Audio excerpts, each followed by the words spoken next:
au cours du précédent de ce qu'on appelle Aïn Tova, qui est traduit en français par le bonheur, contrairement à ce qu'on a l'habitude de dire sur le mauvais œil. Nous parlons du bon œil.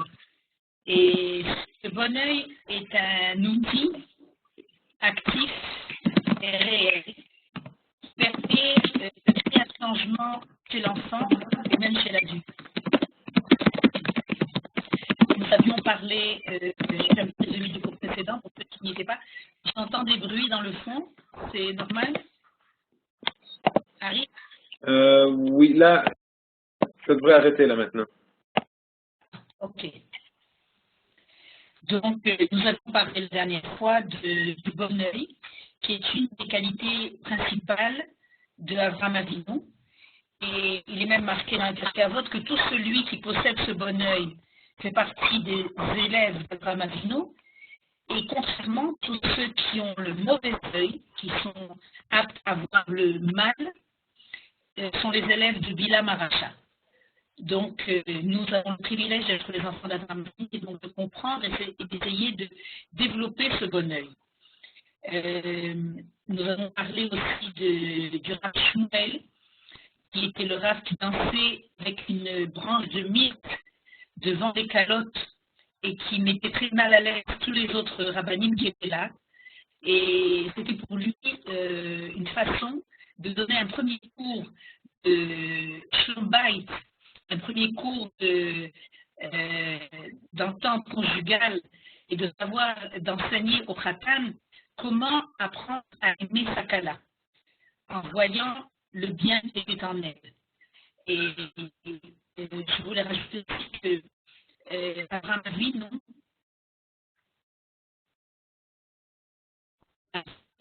une chaîne. Il portait une chaîne avec une pierre précieuse. Et il mentionnait que tout celui qui venait voir Abraham Avinu venait le voir étant malade et en sortait guéri. Et la question est de savoir est-ce que il y avait quoi? Il y avait de la magie, il y avait un haïssement, c'était une potion magique. C'était un vidéo qui faisait que les gens malades venaient de tous les environs voir Abraham Avinu et en faisant cette pierre précieuse, ils en sortaient guéris. Ça, c'est nous dire, en fait, ce n'était pas la pierre précieuse qui guérissait, c'était de voir Abraham Avinu. Parce qu'il avait la capacité de voir en celui qui lui rendait visite, de voir le bien.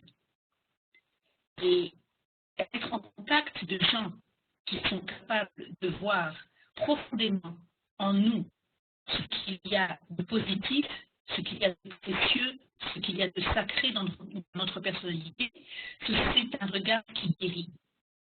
Et c'est dans cela que les gens qui venaient voir Abraham Avinu guérissaient.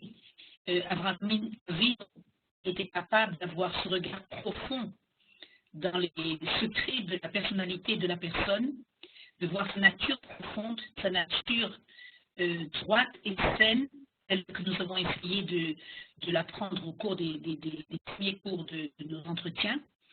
Et le fait qu'Abraham Avinu le voyait, les personnes s'en trouvaient guéries. Nous allons essayer aujourd'hui d'approfondir un petit peu ce sujet qui parle du Aïn Tova, du bon œil. En quoi notre regard influence tellement nos enfants? En quoi la façon que l'on a de les voir est tellement important pour eux? Nous allons faire un petit retour d'arrière en le fait que notre enfant, notre rôle principal en tant que parent, en tant qu'éducateur, est d'avoir confiance dans la nature de notre enfant. Parce que notre enfant, quand il est petit, il fait partie intégrante de notre vie. Avant de naître, le bébé fait partie, il vit dans la matrice de sa maman. Donc il est entièrement enveloppé, il est intégré, il fait partie prenante de la vie de sa maman. Mais contrairement aux petits animaux, il y a 9 mois de grossesse à l'intérieur du ventre et quand le bébé est né, il n'est pas terminé. Il n'est pas entièrement cuit, si l'on peut dire. Comme un gâteau qui est entièrement cuit, quand il sort du four, quand il sort de la matrice de sa maman, il continue à se développer. Il continue à être comme s'il était en incubateur. Il y a un incubateur à l'intérieur du ventre, il y a un incubateur à l'extérieur du ventre. C'est surprenant parce que les animaux, une fois qu'un petit chat ou un petit chien naît, très vite, il apprend à être autonome. Il apprend à se tenir sur ses pattes et à vite être indépendant, aller chercher même à manger. C'est vrai qu'au début, il vient, il baisse de chez sa maman, mais très vite, il peut aller lui-même subvenir à ses besoins.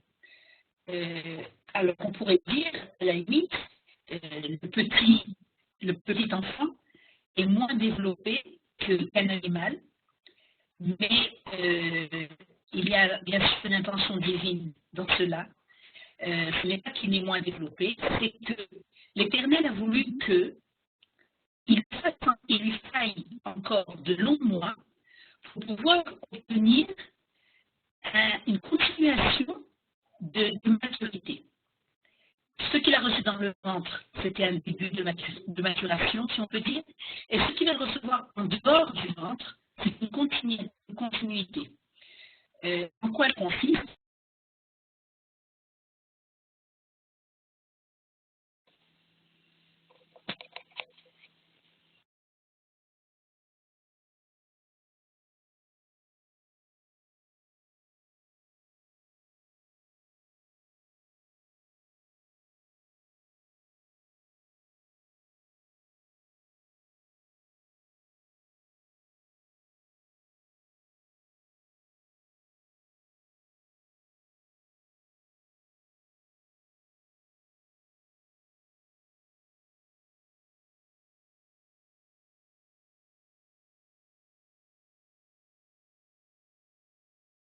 À quel moment?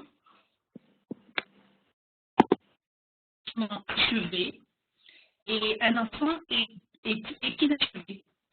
Il aura besoin encore d'une incubation. Il sera encore dans un incubateur familial. Et cet incubateur familial va devoir lui fournir des éléments pour lui permettre de continuer à se développer.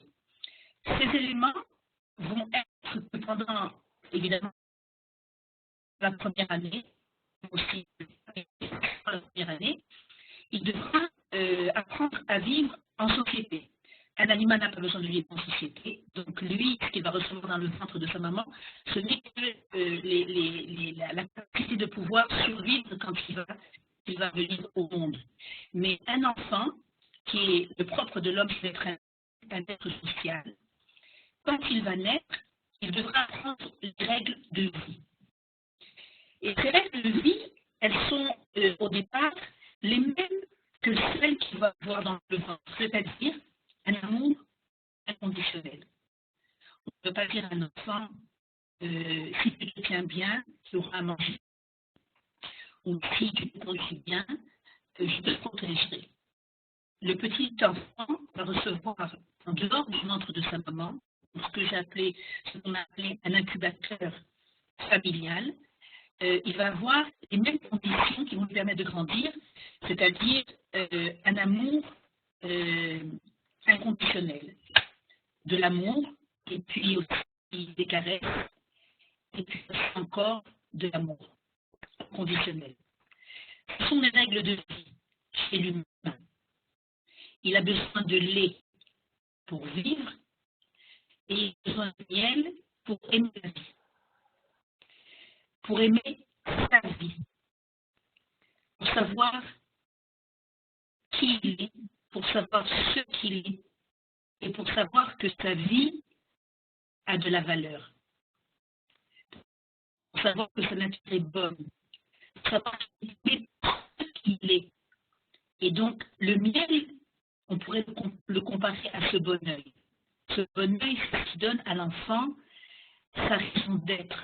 La vie est douce lorsque l'on voit en moi le bien, lorsqu'on voit en moi le bien.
Arik,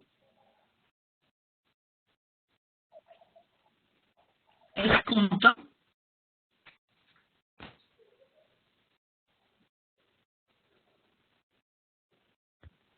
Est-ce qu'on m'entend? Oui, on entend. La connexion n'est pas très bonne, mais Ouais. pas qu'il y a moyen d'améliorer la connexion Internet. Mais on entend, vous pouvez y aller. On entend. Je te demandais si tu avais reçu les métros que j'ai envoyés à Johan. Les quoi? J'avais envoyé des métros. Non, je ne l'ai pas reçu. Je vais demander.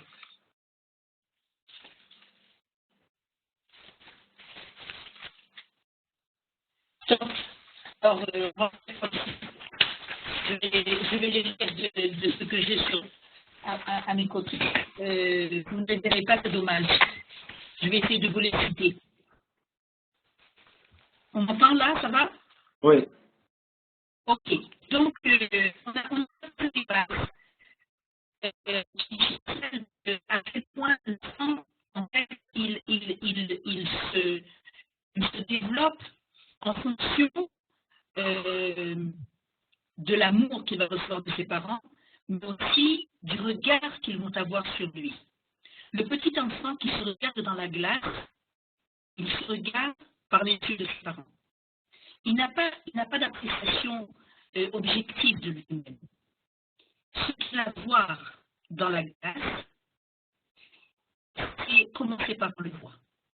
Si les parents le voient comme un enfant bon, comme un enfant qui a un potentiel, comme un enfant réussi, comme un enfant aimé, alors il pourra se dire, je suis réussi, je suis aimé et je suis capable. Et l'inverse est aussi, malheureusement, aussi valable. Je voudrais vous raconter deux histoires, parce qu'il est évident que nous avons une énorme influence sur nos enfants, mais il est souvent très difficile de savoir comment réagir lorsque notre enfant nous pose le défi et lorsqu'il nous donne le fil à retordre. Je voudrais raconter une première histoire, qui est l'histoire d'un enfant, qui sont des histoires vraies que je raconte, soit parce que ce sont des enfants, ou des enfants, ou parce que ce sont des enfants d'histoires que j'ai entendues personnellement. C'est un enfant qui était à l'école et qui probablement avait des difficultés à être assis en classe. Et quand il est entré en kita Aleph, c'était difficile. Quand il est passé en kita Aleph, c'était encore plus difficile. Et quand il est arrivé en kita Gimel, déjà il avait une étiquette qui était celle d'un enfant qui ne peut pas apprendre, qui a du mal à rester assis sur sa chaise. Et donc, le Moré avait déjà reçu de l'information sur son comportement. Mais le Moré, qui était lui, le miracle de l'enfant, vous allez voir comprendre pourquoi, il avait été doté d'une forte dose de Ain Tova. Il avait décidé qu'il ne se basait pas sur les informations préalables qu'il avait reçues sur le comportement de l'enfant et qu'il lui donnait sa chance. Et donc, les premiers jours de classe, évidemment, l'enfant n'ayant pas changé, puisque c'était comme ça, c'était ses habitudes, il n'est pas capable de s'asseoir plus de 5 minutes en classe. Et à chaque fois, il est habitué à voir, ou alors le prof le gronder, ou alors lui donner une punition, etc. Ce professeur venait et mettait sa main sur l'épaule de l'enfant et lui montrait son doigt comment suivre dans la lecture qu'il était en train de faire en classe. Et l'enfant a été surpris de la patience du bourré. Et donc, au bout de 5 minutes, il a eu la patience de tenir encore 5 minutes. Et au bout de 10 minutes, le Moré, voyant qu'il n'avait plus de patience, il a proposé à l'enfant de faire un petit tour dans la cour de récréation.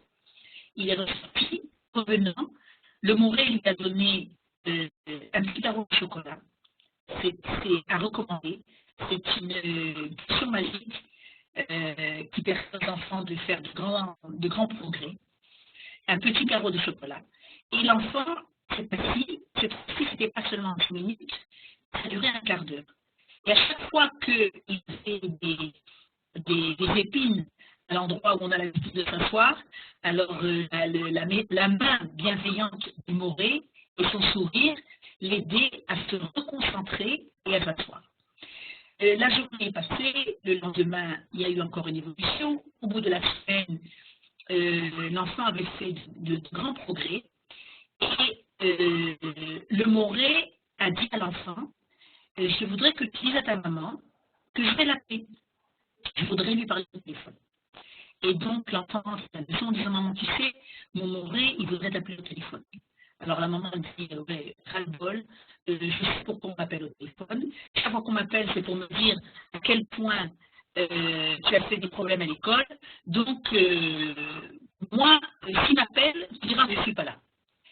Au bout de quelques minutes, le téléphone sonne et le Moré demande à l'enfant, est-ce que je pourrais parler à ta maman? Et l'enfant dit, non, maman, maman. Et le Moré entend dire de la maman qui dit, je ne suis pas là. Dis le Moré que je ne suis pas là. Et le Moré qui avait un bon œil non seulement sur l'enfant, mais aussi sur sa maman, de se dire, c'est vraiment douloureux pour la maman. Elle est tellement habituée à recevoir des critiques sur son enfant qu'aujourd'hui, elle est persuadée que tout celui qui va l'appeler, c'est pour réprimander son enfant. Et donc, il rapproche, il la rappelle une deuxième fois, et personne ne décroche le téléphone. Alors, il ne se démonte pas, et il enregistre dans la boîte vocale, Madame Cohen, je voudrais vous dire que vous pouvez être fier de votre fils, Shmuel, et que Shmuel a fait de grands progrès. Et que tous les jours, je vois à quel point il fait un effort pour être assis en classe et pour surmonter son besoin de sauter et de gambader. Et que chaque jour, il est un petit peu plus assidu. Et je voudrais vous dire que cette semaine, il a reçu le premier prix d'effort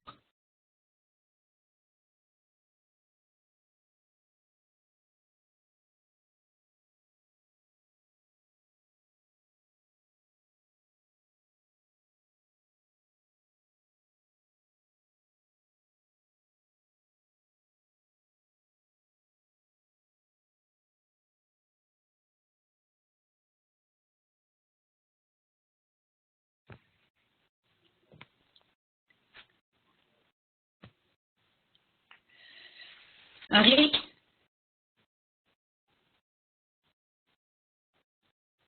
je t'attends. Je suis en ligne.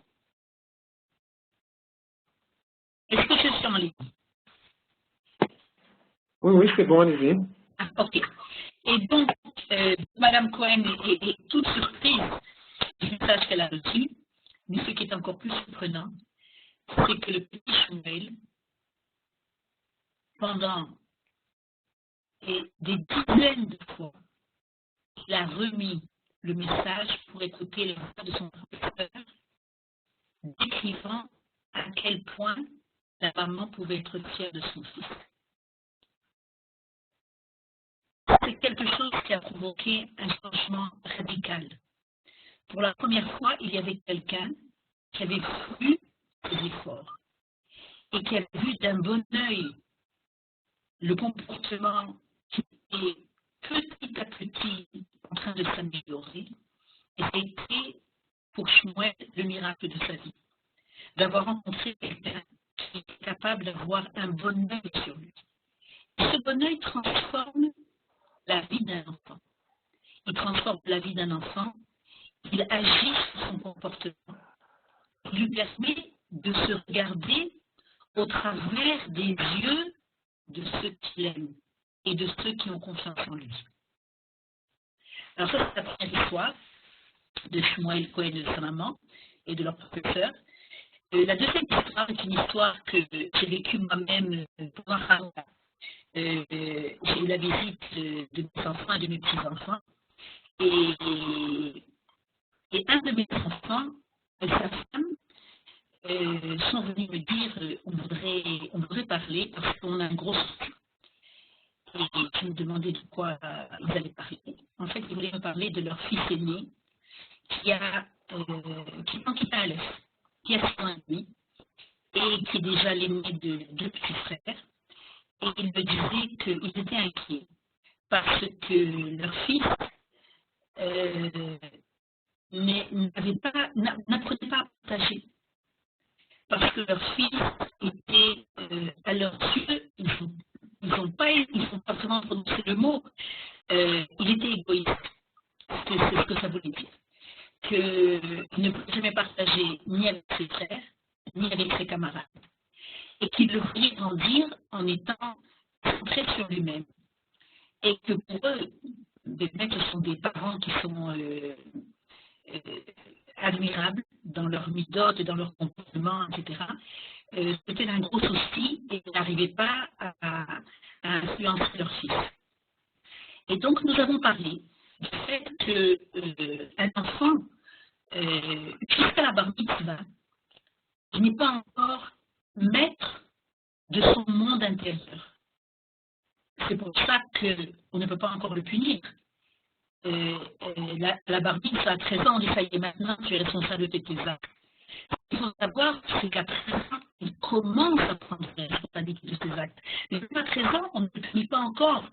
Les punitions qui viennent du ciel, je ne parle pas de la punition des parents évidemment, les punitions qui viennent du ciel ne n'incombent l'enfant qu'à partir de 20 ans. C'est-à-dire que jusqu'à 13 ans, on ne considère pas ça comme des mauvais actes. À partir de 13 ans, l'enfant est capable, l'adolescent, d'être déjà maître de sa vie, de son comportement, mais pas vraiment. C'est-à-dire qu'il commence à apprendre à gérer ses pulsions intérieures et à pouvoir choisir entre le bien et le mal. Il a une neshama à 13 ans pour les garçons et à 12 ans pour les filles. Une neshama qui est capable déjà de diriger sa vie, mais il faudra encore de longues années de rodage, d'apprentissage, jusqu'au moment où on dira, ok, de 13 à 20 ans, tu as suffisamment de temps pour apprendre à diriger ta vie et être bas à la base, et être maître de tes actes. Donc ça veut dire que de 0 à 13 ans, il n'est même pas question d'incomber à l'enfant la faute. C'est-à-dire qu'il y a à l'intérieur de lui des questions, il y a à l'intérieur de lui des difficultés à gérer, il y a des énergies énormes, il y a surtout des sentiments, il n'a pas encore une intelligence rationnelle. Il est en train de découvrir un monde, mais le monde essentiel qui est bien à un âge petit, c'est le monde des sentiments, le monde des pulsions, le monde de l'imagination, le monde du sens. C'est comme ça qu'il perçoit le monde. Et petit à petit, ajoute à ces étages-là l'intelligence et la compréhension. On peut lui parler, on peut lui expliquer, et petit à petit, il va acquérir la possibilité de pouvoir peser le bien, peser le mal, et choisir entre le bien et le mal. Jusqu'à présent, il n'est même pas question encore, 12 de 13 ans. Et donc, je disais à mes enfants, je reviens à l'histoire de mes enfants et de mon petit-enfant, je leur disais, si aujourd'hui, il veut s'accaparer de tout ce qui est autour de lui, ce n'est pas un signe de mauvais instinct, ce n'est pas un signe d'égoïsme, ce sont encore des vertus. On ne peut pas parler de vertus négatives dans le petit enfant. Les petits-enfants ils doivent s'assurer leur vécu et leur survie. Et donc lui, quand il voit une assiette pleine de taquines, alors sa première réaction ce sera de les manger lui-même. Et s'il ne le fait pas, c'est parce que il a vu autour de lui que ça ne se faisait pas. Mais il n'a pas encore le sentiment que c'est pas quelque chose à faire. Pour lui, les 24 minutes dans ce sens à lui, ça en a envie. Et petit à petit, il va apprendre la socialisation. Il va apprendre, parce qu'il va voir ses parents qui se considèrent l'un l'autre, il va voir comment ça se passe, il va voir que quand il donne et quand il partage, ça fait plaisir, il va voir que quand on lui donne, ça fait plaisir, il va apprendre. Mais naturellement, il s'aime d'abord lui-même. Quand on parle de « tu aimeras ton prochain comme toi-même », ça veut dire qu'il faut d'abord que tu t'aimes toi-même. Un enfant qui s'aime, un enfant qui s'accapare les jouets, les bonbons, les chocolats, etc., c'est pas un enfant qui est égoïste. C'est un enfant qui assure son amour de soi. Et c'est en soi quelque chose de positif. C'est pas une mauvaise vertu. Sur cette base-là, s'il aime lui-même, si ça lui fait plaisir de manger des bonbons, alors il va petit à petit comprendre que ça fait plaisir aussi à l'autre de manger des bonbons. Ça commence un amour de soi. C'est tout cela de quoi on a parlé avec mes enfants. Et aussi de leur dire qu'il faut avoir un bon œil. Et que notre regard permet à l'enfant de se reconnaître. Et que même si je dis quelque chose de négatif à l'enfant, comme de lui dire que c'est un égoïste, je ne pense pas aux autres, qu'il n'est pas gentil, etc., si l'enfant sent que je suis inquiet à son égard, si l'enfant sent que je doute de ses capacités d'être bon, alors ils ont des antennes très aiguisées, les enfants. Et il va tout de suite sentir quelque chose qui n'est pas fait vers lui. Il va douter, et il va perdre la confiance en lui-même. Et nous avons parlé de ça. Je disais, ce qui est incroyable chez les petits-enfants, c'est qu'ils sont tellement encore malléables, ils sont encore tellement souples qu'un changement dans notre comportement engendre automatiquement un changement dans le leur. Nous, les adultes, on est déjà construits. On est censé être construits. Et si on l'est, c'est très difficile de changer.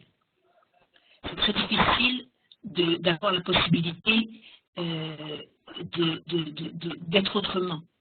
Chez l'enfant, vu qu'il est tellement influencé par notre comportement, plus notre comportement arrive à voir en lui, à mettre en évidence, à mettre en avant le bien qu'il y a en lui, très vite nous allons voir les résultats. Et donc je reviens à mon petit-fils.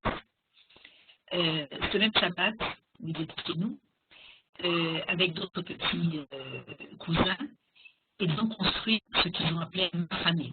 Mahané, c'est un endroit où les enfants vont jouer. Ils ont mis là-bas des coussins, ils ont mis là-bas des...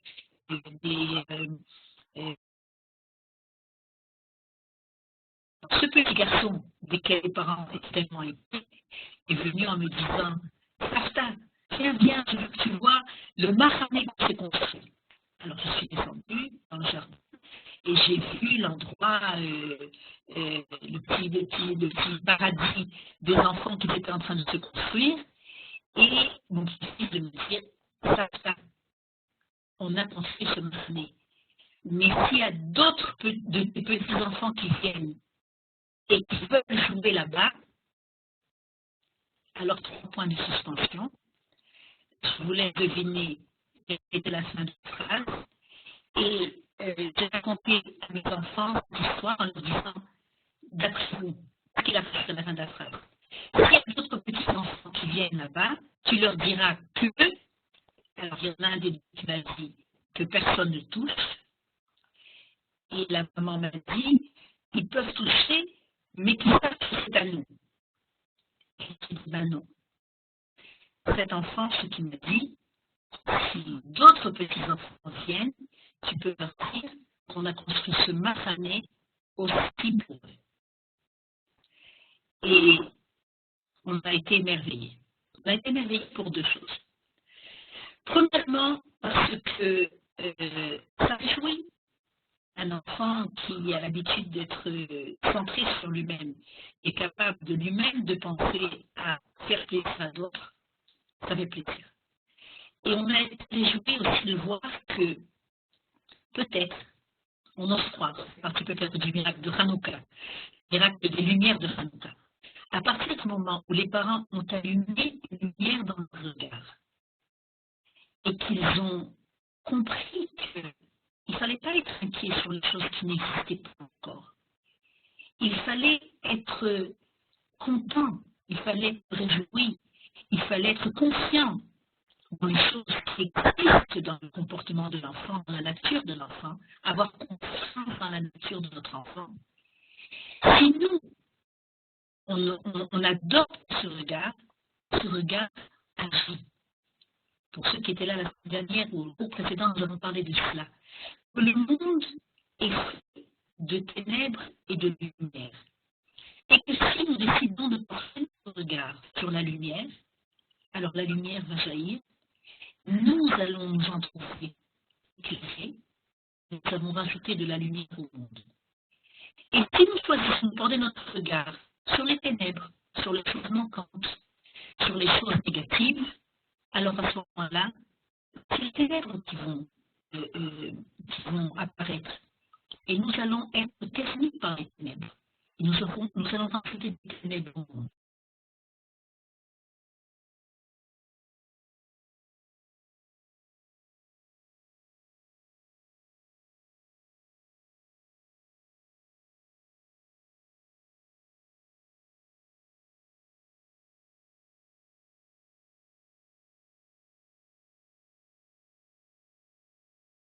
Arik,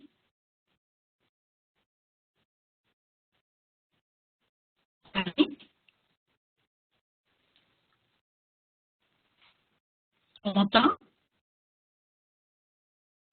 Arik,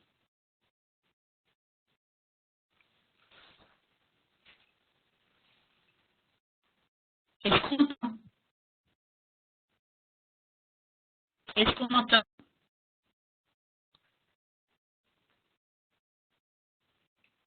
Est-ce qu'on m'entend?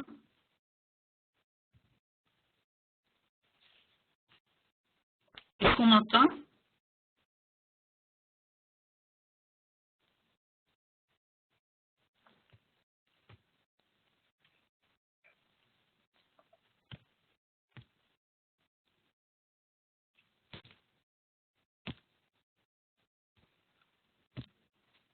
Est-ce qu'on m'entend?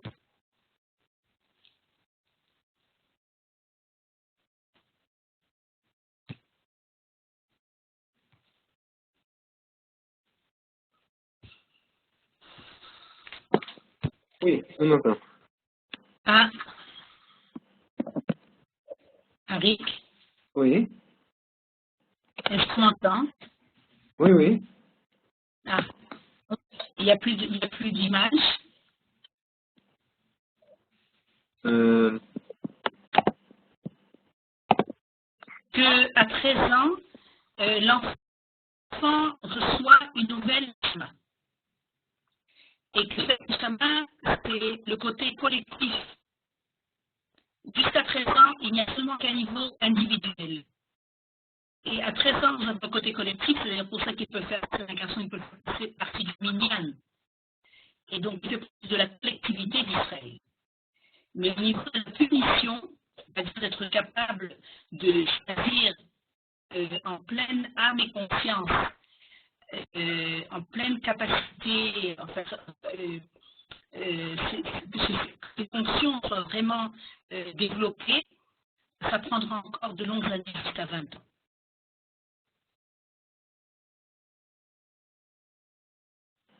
Sarah, ok, très bien. répondez à la question. Est-ce qu'il y a d'autres questions? Allez-y, si vous voulez. S'il y a des questions, vous pouvez l'écrire sur le chat.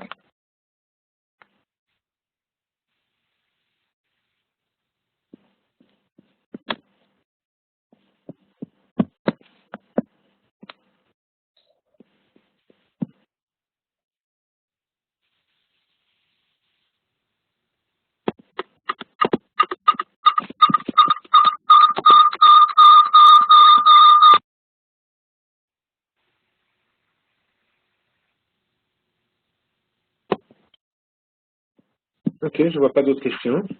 Ok. Mais c'est-à-dire donc notre temps est terminé, je crois. Effectivement, oui.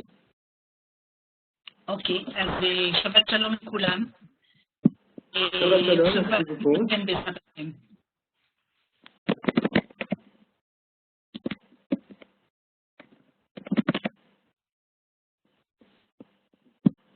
Besséder Gamour, je vois qu'on écrit aussi merci dans le chat.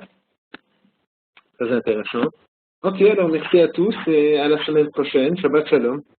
שבת שלום, כל טוב. Au revoir.